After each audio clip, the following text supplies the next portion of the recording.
కృష్ణా జిల్లాలో 3 చోట్ల, ఎన్టీఆర్ జిల్లాలో 10 చోట్ల దొంగతనాలు చేసి సుమారు 409 గ్రాముల బంగారం దొంగతనం చేసి ఆ బంగారపు ముత్తూట్, మణపురం వంటి ఫైనాన్స్ కంపెనీలలో ఇతరుల పేరుపై తాకట్టు పెట్టించినట్లు నేరం అంగీకరించారు. వాటి విలువ సుమారు 50 లక్షల రూపాయలు ఉంటుంది.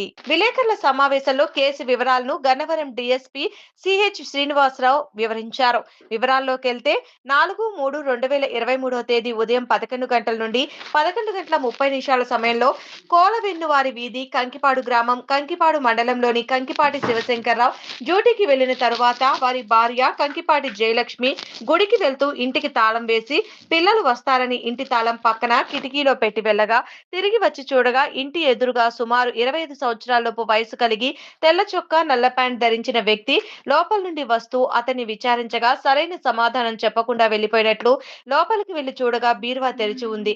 బీరువాలోని నల్లపూసల గొలుసు 2 కాసులు, 2 బంగారపు ఉంగరాలు, ఒక జత చెవిపోగులు మరియు కొంత నగదు పోయినట్లు ఇచ్చిన ఫిర్యాదుపై కంకిపాడు పోలీస్ స్టేషన్లో కేసు నమోదు చేశారు. 21-12-2025 తేదీన రాబడిన విశ్వసనీయ సమాచారం మేరకు కృష్ణా జిల్లా ఎస్పీ బి విద్యాసాగర్ నాయుడు ఆదేశాలపై Gannavaram sub division DSP CH Srinivasa Rao పర్యవేక్షణలో Kankipadu circle CI J Murali Krishna ఆధ్వర్యంలో Kankipadu SI Sandeep police station సిబ్బందితో కలిసి ఒక టీమ్ గా ఏర్పడి టెక్నికల్ మరియు నాన్ టెక్నికల్ అంశాలను ఆధారం చేసుకుని ఈ రోజు ఉదయం 7 గంటలకు కంకిపాడు మండలం కంకిపాడు గ్రామంలోని పునాదిపాడు ఫ్లైఓవర్ దగ్గరకు వెళ్లి అక్కడ విజయవాడ వైపు వెళ్లే సర్వీస్ రోడ్ దగ్గర సుమారు 20-25 సంవత్సరాల మధ్య వయసు గల 5 వ్యక్తుల్ని పోలీసు వారు గమనించి 2 మోటార్ సైకిళ్లపై పారిపోవటకు ప్రయత్నించగా ఎస్ఐ వారి సిబ్బంది సాయంతో అదుపులోకి తీసుకున్నారు.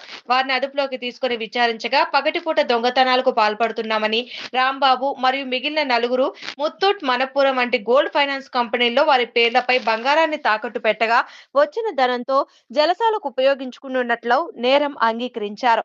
వారి వద్ద నుండి సమాచారం సేకరించిన వారు చెప్పిన వివరాల ప్రకారం దొంగలించబడిన సొత్తుని స్వాధీనం చేసుకోవడం జరుగుతుందన్నారు.